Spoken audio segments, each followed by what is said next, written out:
கர்த்தருடைய பரிசுத்த நாமத்திற்கு மகிமை உண்டாவதாக. தேவன் அருளிய அப்ப மினிஸ்ட்ரி மூலமாக உங்களோடு தொடர்பு கொள்வதிலும் நாம் மகிழ்ச்சி அடைகிறோம். இன்றைக்கும் இந்த நாளிலும் தேவன் நமக்கு கொடுக்கிற வார்த்தை பிலிப்பியர் 4ஆம் அதிகாரம் 6ஆம் வசனம். நீங்கள் ஒன்றுக்கும் கவலைப்படாமல் எல்லாவற்றையும் குறித்து உங்கள் விண்ணப்பங்களை ஸ்தோத்திரத்தோடு கூடிய ஜெபத்தினாலும் வேண்டுதலினாலும் தேவனுக்கு தெரியப்படுத்துங்கள். ஹல்லேலூயா. கிறிஸ்துவுக்குள் பிரியமானவர்களே, கர்த்தருடைய வார்த்தை சொல்கிறது, நீங்கள் ஒன்றுக்கும் கவலைப்படாமல் எல்லாவற்றையும் குறித்து உங்கள் விண்ணப்பங்களை ஸ்தோத்திரத்தோடு கூடிய ஜெபத்தினாலும் வேண்டுதலினாலும் தேவனுக்கு தெரியப்படுத்துங்கள் என்று. ஆம் பிரியமானவர்களே, நீங்கள் ஒன்றுக்கும் கவலைப்படாதிருங்கள் என்று வேதம் சொல்கிறது. கர்த்தருடைய பிள்ளைகளாகிய நாம் ஒன்றுக்கும் கவலைப்படக்கூடாது. நம்முடைய வாழ்க்கையிலே ஒவ்வொரு நாளும் நம்முடைய தேவைகளை சந்திப்பது கர்த்தர், நம்மை நடத்துகிறது கர்த்தர், நம்முடைய குடும்பத்தை ஆசீர்வதிப்பது கர்த்தர், நம்மை போஷிக்கிறார், நம்முடைய எல்லா தேவைகளையும் அவர் சந்திக்கிறார். பிரியமானவர்களே, நாம் சோர்ந்து போகாதபடிக்கு கவலைப்படாதபடிக்கு எல்லாவற்றையும் குறித்து தேவ சமூகத்திலே அர்ப்பணித்து விட வேண்டும். ஹல்லேலூயா. ஒவ்வொரு நாளும் தேவன் நம்மை விசாரிக்கிறவர். அவருடைய சமூகத்திலே காத்திருந்து நம்முடைய விண்ணப்பங்களை ஸ்தோத்திரத்தோட கூடிய ஜெபத்திலே நாம் தெரியப்படுத்த வேண்டும். ஒவ்வொரு நாளும் நம் தேவனோடு தொடர்பு கொள்ள வேண்டும்.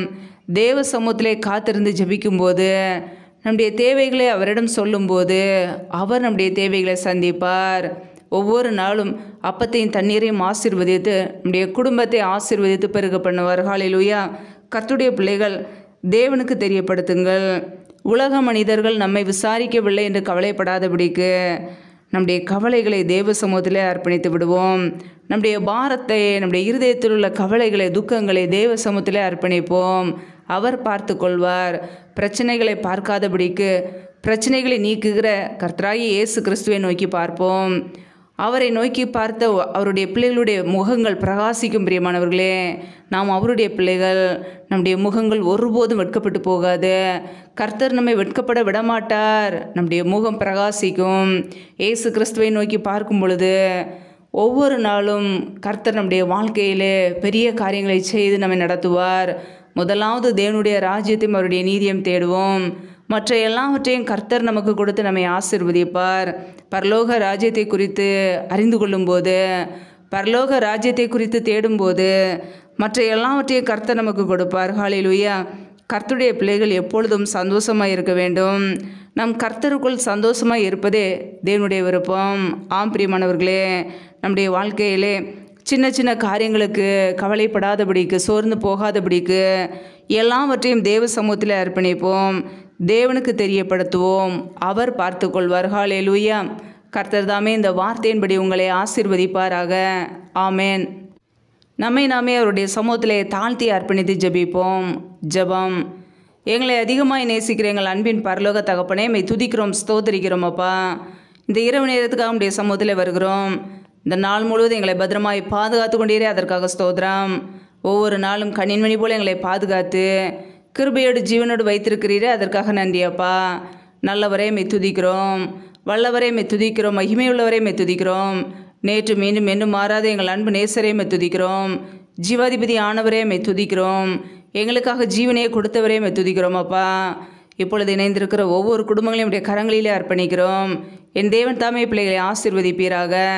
பிள்ளைகள் செய்கின்ற வேலைகளை, தொழில்களை, வியாபாரங்களை ஆசீர்வதிங்க. கையின் பிரயாசங்களை பெருக பண்ணுங்க. யாரெல்லாம் பலவீனத்தோடு, சோர்வோடு, வியாதியோடு கஷ்டப்படுகிறார்களோ என் தேவன் அவர்களுக்கு சுகத்தை கொடுங்கப்பா, பலத்தை கொடுங்க, ஆரோக்கியத்தை கட்டளையிடுங்க. பலவீனத்திலும் உடைய பலன் பரிபூரணமாய் விளங்கட்டும். பிள்ளைகள் என்னென்ன காரியங்களுக்காக, தேவைகளுக்காக காத்திருக்கிறார்களோ எல்லாவற்றிலும் ஒரு நன்மை கட்டளையிடுங்கப்பா. உடைய கரங்களிலே அர்ப்பணிக்கிறோம். எந்தெந்த குடும்பங்களெல்லாம் திருமண காரியங்களுக்காக ஜெபிக்கிறார்களோ என் தேவன் எல்லா தேவைகளையும் சந்திங்கப்பா. யாரெல்லாம் கர்ப்பத்தின் கனிக்காக ஜெபிக்கிறார்களோ பிள்ளைகளை ஆசீர்வதிங்க. பழிகை பெறுகிற கிருபைகளினால் நிரப்புங்க. உடைய நன்மையினால் நிரப்புவீராக. உடைய கரங்களிலே அர்ப்பணிக்கிறோம்.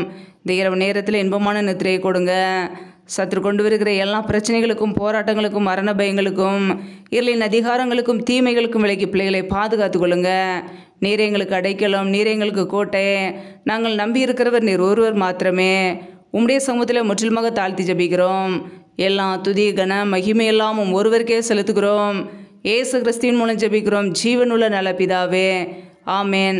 கர்த்தர் தாமே உங்களையும் உங்கள் குடும்பங்களையும் ஆசீர்வதிப்பாராக. ஆமேன்.